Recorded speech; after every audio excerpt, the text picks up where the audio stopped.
welcomes you. So let us see heterosis.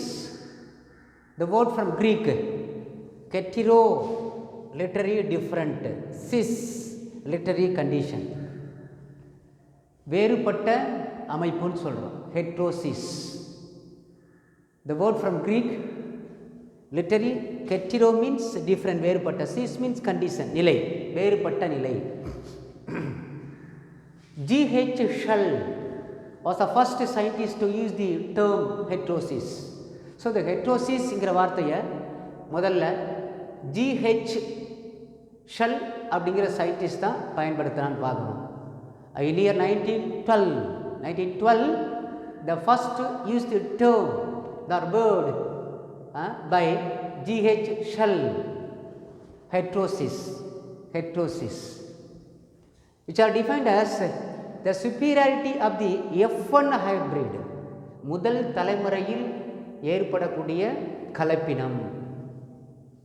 F1 hybrid vigor means தீவிரமாக, அதிகமாக, முதல் தலைமுறையில் கலப்பினம் மிக வேகமாக நடைபெறக்கூடியதுன்னு பார்க்குறோம்.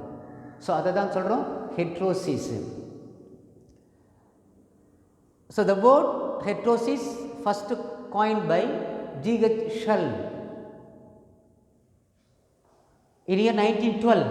The superiority of the F1 hybrid vigor. So the word vigor referred increasing growth, மிக வேகமாக நடைபெறக்கூடிய, மிக வேகமாக growth ஆகக்கூடிய, வளரக்கூடிய ஒரு முறைன்னு சொல்கிறோம். So heterosis. So rapidly growing growth or increasing growing growth அப்படின்னு சொல்கிறோம்.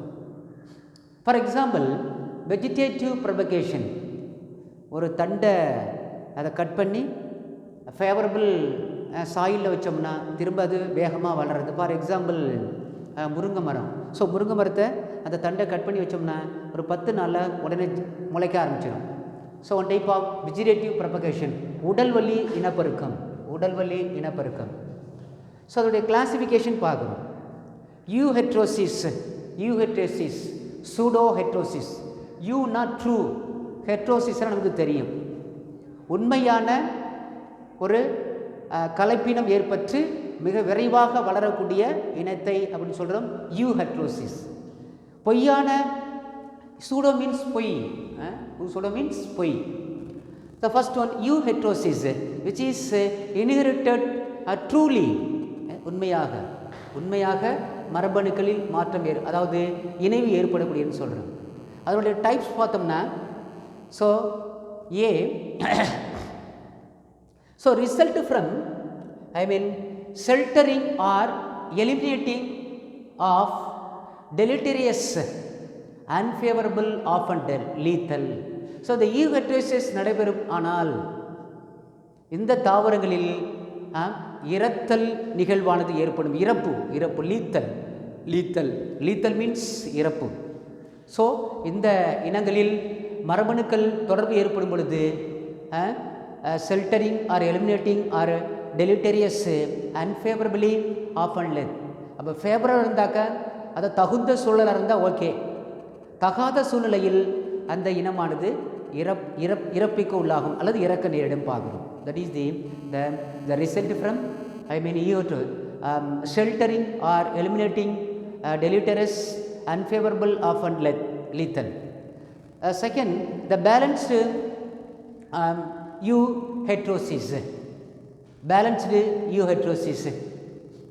So the well-balanced gene combination, which is more adapted environment. So இந்த மரபணுக்களிடையே தொடர்பு ஏற்பட்டு சமநிலைப்படுத்தும் பொழுது சூழ்நிலையில் என்ன ஏற்படுதுனாக்க, அதாவது நல்ல ஒரு வளர்ச்சி நிலை ஏற்படுகிறது, குறிப்பாக அக்ரிகல்ச்சரல் யூஸ்ஃபுல்னஸ். ஸோ இப்படிப்பட்ட மரபணுக்களுடைய தொடர்பானது விவசாயத்துறையில் நன்மை தரக்கூடிய தாவரங்களை ஏற்படுத்துவதில் முக்கிய பங்கு வகிக்குன்னு பார்க்குறோம். So balanced euheterosis, well balanced gene combination, which is the more adapted environment condition and agriculture usefulness அப்படின்னு பார்க்கணும். So second one, pseudo heterosis. Pseudo means பொய்யான, the false, Also the term as luxuriance. The progeny possess superiority over parent. So லக்ஸூரியன்ஸ்னாக்க ஒரு ஆடம்பரமாக அதில் காணப்படக்கூடிய பண்பானது ரொம்ப வியக்கத்தக்கதாகன்னு சொல்கிறோம். இன் வெஜிடேட்டிவ் க்ரோத்னு சொல்கிறோம். But not yield, but sterile or poorly fertile. So luxuriance means ரொம்ப துரிதமாக வளரும், ஆனால் மலர்கள் உண்டாகாது, காய் கனிகள் உண்டாகாது, மலட்டுத்தன்மையாக இருக்கும். ஸோ என்ன சொல்கிறோம்? The pseudo heterosis is also termed as the luxuriant. So ஆடம்பரமாக மிக விரைவாக வளரக்கூடியது, அதே நேரத்தில் மலட்டுத்தன்மை உடைய தாவரங்களை ஏற்படுத்தும். That's all about the heterosis and their classification. So heterosis, I mean the first the term coined by G.H. Schall and in year 1912, the superiority of the F1 hybrid vigor, I mean the vigor referred increasing growth. For example, vegetative propagation. So classification, euheterosis and pseudoheterosis. So euheterosis, the resulting from sheltering or eliminating and deleting unfavorable often lethal testosterone. Then balanced euheterosis. So well balanced gene combination, which is some more adapted environment, the condition and agricultural usefulness அப்படின்னு சொல்கிறோம். So இப்படிப்பட்ட மரபணுக்கள் ஏற்புடைய தொடர்பானது சரியா. So ஒரு சூழ்நிலையில் நன்றாக வளர்ந்து, அதாவது குறிப்பாக விவசாயத்தை பயன்படக்கூடிய தாவரங்கள் வளர்ப்பதில் இது நன்மை தரக்கூடியதாக அமைதுன்னு பார்க்குறோம்.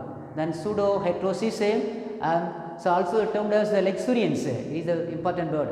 Progeny possess superiority over parent. மிக துரிதமாக வளரக்கூடியது, அதே நேரத்தில் அதில் அதாவது மலட்டுத்தன்மை பெற்று காணப்படும் சொல்கிறோம். And then the next topics mutation breeding. திடீர் மாற்றத்தினால் ஏற்படக்கூடிய புதிய இனங்கள் உருவாக்கும். மியூட்டேஷன் பிரீடிங், திடீர் மாற்றத்தினால் அதாவது இனம் உருவாக்கும் அல்லது இணைதல் அப்படின்னு சொல்கிறோம். So Muller and Stadler 1927 to 1928 the coined term mutation breeding is referenced a new method of conventional breeding producer. So முதல்ல முல்லர் அண்ட் ஸ்டாட்லர் அப்படிங்கிற ரெண்டு சயின்டிஸ்டும் முதல்ல இந்த திடீர் மாற்றத்தினால் இனங்களை உருவாக்க முடியும் அப்படின்னு ஒரு வார்த்தையை சொன்னாங்க. ஸோ இதனால் இந்த திடீர் மாற்றத்தினால் புதிய இனங்கள் உருவாக்குதல் என்பது the improving defect so the to improving the variety but defect without losing. ஆனால் குறைபாடு ஏற்படுகிறது, அதனால் உருவாகக்கூடிய இனத்தில் எந்த விதமான குறைபாடு ஏற்படுவதில்லை, இழப்பு ஏற்படுவதில்லைன்னு பார்க்குறோம். ஃபார் எக்ஸாம்பிள் சீட்லெஸ் கிராப், விதையில்லாத கனிகள், விதையில்லாத பயிர்கள், விதையில்லாத காய் கனிகள் உருவாக்குதல் சொல்கிறோம். ஸோ த மியூட்டேஷனல் பிரீடிங் சொல்கிறோம். First proposed by Muller and Stadler in year 1927 to 1928 coined the term mutational breeding அப்படின்னு சொல்கிறோம். So it is a reference to the new method of conventional breeding production சொல்கிறோம். புதிய முறையானது, புதிய முறையில் இந்த வகை தாவரங்களை உற்பத்தி பண்ணலாம். குறிப்பாக திடீர் மாற்றத்தால் புதிய இனங்கள் உற்பத்தி செய்தல் சொல்கிறோம். ஸோ இதனால் ஏற்படக்கூடிய இனங்கள் அதாவது துரிதமாக வளர்ந்து குறைகள் இருக்கிறது, ஆனால் அதே நேரத்தில் இழப்பானது ஏற்படவில்லை. எடுத்துக்காட்டாக விதையில்லாத தாவரம் மற்றும் காய் கனிகள் உற்பத்தி செய்தல் சொல்கிறோம். தென் so the radiations for example certain example for mutational breeding. Sir, radiation such as UV short wave, X-ray, alpha, beta, gamma and many chemical such as calcium, ethyl methane sulfonate, EMS, nitromethyl, urea induce the mutation. So இப்படிப்பட்ட அதாவது race, I mean UV short wave, X-rays, alpha, beta, gamma waves and in certain chemical, ஒரு சில வேதிப்பொருள்கள், then calcium, emethyl, சல்ஃபோனைட்டு, நைட்ரோமெத்தைல், urea, இப்படிப்பட்ட வேதிப்பொருட்கள் மற்றும் கதிர்வீச்சுகளானது அதாவது சில தாவரங்களில் திடீர் மாற்றத்தை தூண்டுகிறதுன்னு சொல்லி திடீர் மாற்றத்தை ஏற்படுத்துகிறது. ஸோ அதனால் புது வெரைட்டியானது உற்பத்தி ஆகும்னு பார்க்குறோம்.